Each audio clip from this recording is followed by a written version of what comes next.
ಆ ಶಾರ್ವರಿ ಮಾವಂಗೆ ತೊಂದರೆ ಕೊಡಬೇಕು ಅಂತ ಮೊದಲೇ ಪ್ಲಾನ್ ಮಾಡ್ಕೊಂಡಿದ್ಲು. ಅದಕ್ಕೆ ಇಷ್ಟು ವರ್ಷ ಕಂಪ್ನಿನ ಲಾಸಲ್ಲಿ ನಡೆಸ್ತಾ ಇದ್ಲು.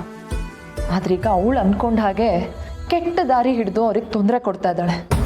ಅದು ಸಾಲದು ಅಂತ ದೂರ ಇತ್ಕೊಂಡೆ ಇದನ್ನೆಲ್ಲ ನೋಡಿ ಸಂತೋಷ ಪಡ್ತಿರ್ತಾಳೆ.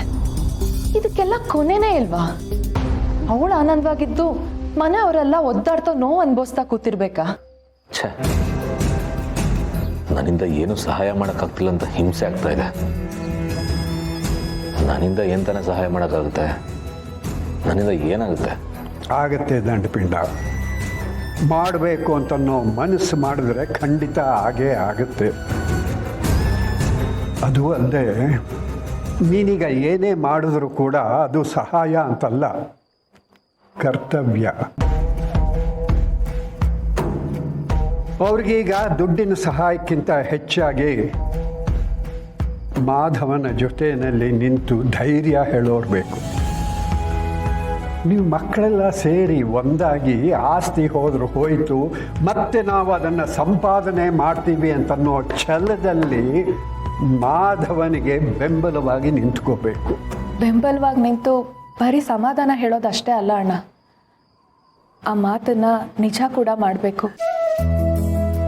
ಯಾವುದೇ ಕಾರಣಕ್ಕೂ ಅಪ್ಪ ಆಗಲಿ, ಅಮ್ಮ ಆಗಲಿ, ಅಣ್ಣ ಆಗಲಿ, ಆ ಮನೆಯವರಾಗಲಿ ಬೀದಿಗೆ ಬರಬಾರ್ದು. ಅದು ಹೇಗಮ್ಮ ಬೀದಿಗೆ ಬರ್ತಾರೆ? ಅಲ್ಲ, ನಾವೆಲ್ಲ ಜೀವಂತವಾಗಿರುವಾಗ ಅವರನ್ನ ಬೀದಿಗೆ ತರ್ತೀನಿ ಅಂತ ಶಾರ್ವರಿ ಅಂದ್ಕೊಂಡಿದ್ರೆ ಅದು ಅವಳ ಭ್ರಮೆ. ಇಷ್ಟಕ್ಕೂ ಈ ಮನೆ ತುಳಸಿದು ಅಂದರೆ ಮಾಧವನ ಮಕ್ಕಳದು. ಈ ಮನೆಗೆ ಮಾಧವ ಕೂಡ ಮಗ ಇದ್ದ ಹಾಗೆ. ಅಂಥ ಸಂದರ್ಭ ಬಂತು ಅಂತಂದರೆ ಮಾಧವ ಅವನ ಸಂಸಾರ ಎಲ್ಲ ಈ ಮನೆಯಲ್ಲೇ ಇರುತ್ತೆ.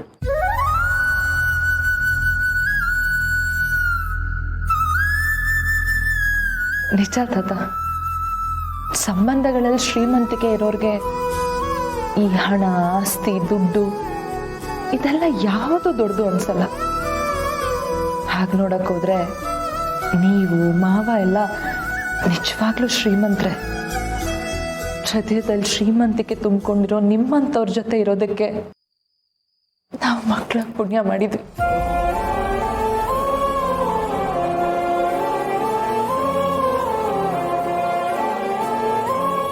ಇದೆಲ್ಲ ಸರಿ, ಅಪ್ಪ ಅಷ್ಟೆಲ್ಲ ವರ್ಷ ಕಷ್ಟಪಟ್ಟು ಕಟ್ಟಿರೋ ಕೆಫೆ ಅದು. ಅದನ್ನ ಮಾರೋದು ಅಂದ್ರೆ ನಮ್ಗೆ ಇಷ್ಟು ಹಿಂಸೆ ಆಗ್ತಿದೆ.